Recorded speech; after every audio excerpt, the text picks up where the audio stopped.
दोस्तों, क्या आपने कभी सोचा है कि हमारी ज़िंदगी में जो सुख समृद्धि है उसका श्रेय सिर्फ हमारे कर्मों को नहीं बल्कि हमारे पूर्वजों को भी जाता है।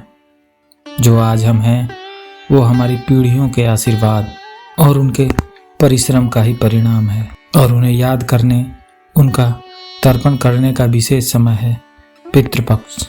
आज ही इस वीडियो में हम आपको न सिर्फ पितृपक्ष का महत्व बताएंगे बल्कि एक रोचक कथा सुनाएंगे और बताएंगे कि यह पूजा कैसे की जाती है। हिंदू धर्म में माना जाता है कि श्राद्ध पक्ष यानी पितृपक्ष के 16वें दिनों में हमारे पूर्वज धरती पे आते हैं।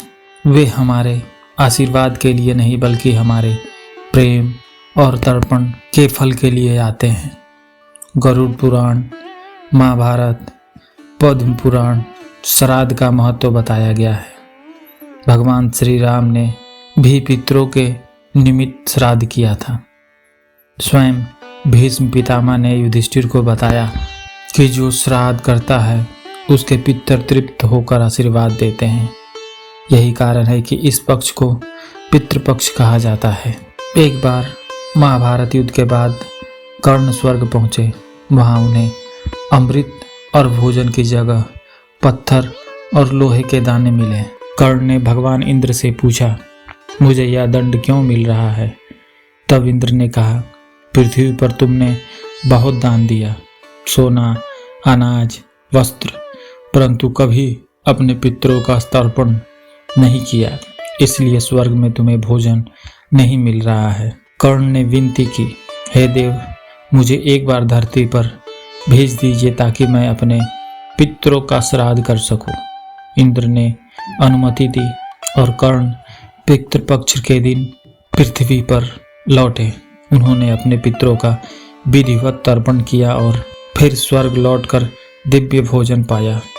इस कथा से यह स्पष्ट होता है कि पितरों का श्राद्ध न करने से व्यक्ति अपूर्ण रहता है। अब सवाल आता है कि पितृपक्ष में पूजा कैसे करनी चाहिए। पूजा की विधि सरल है लेकिन भाव सबसे बड़ा। सुबह जल्दी उठे, स्नान करें और पवित्र मन से संकल्प लें, मैं अपने पितरों की आत्मा की शांति और आशीर्वाद के लिए श्राद्ध कर रहा हूँ। एक तांबे के लोटे में जल भरें, उसमें तिल, पुष्प, कुशा और थोड़ा सा दूध या शहद मिलाएं। पूर्वजों का नाम लेकर जल अर्पित करें और ओम पितृभ्य स्वधा नमः का उच्चारण करें। गाय के दूध से बने चावल के लड्डू बनाकर उन्हें कुशा पर रखकर पितरों को अर्पित करें। श्राद्ध के दिन ब्राह्मण या जरूरतमंद को भोजन कराएं। मान्यता है कि इससे पितर तृप्त होते हैं। दान में अनाज, कपड़े और दक्षिणा अवश्य दें। अंत में अपने पितरों का नाम लेकर मौन में प्रार्थना करें, हे पितरों, आप सदा हमें आशीर्वाद दें और हमारी रक्षा करें। पितृपक्ष सिर्फ एक धार्मिक कर्तव्य नहीं है बल्कि हमारी कृतज्ञता का उत्सव है। आज हम जो घर में चैन से रहते हैं, जो कुछ भी हमारे पास है, वो हमारे पूर्वजों की मेहनत, त्याग और आशीर्वाद का ही परिणाम है। इसलिए हर साल पितृपक्ष में उन्हें याद करना और श्राद्ध करना हमारी जिम्मेदारी है। याद रखिए, जो अपने पितरों का सम्मान करता है उसके जीवन में कभी भी हानि नहीं होती।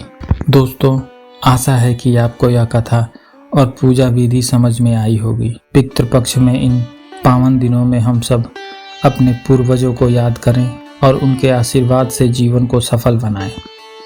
आप भी इस वर्ष श्राद्ध अवश्य करें और अपने पितरों के लिए प्रेम और श्रद्धा व्यक्त करें।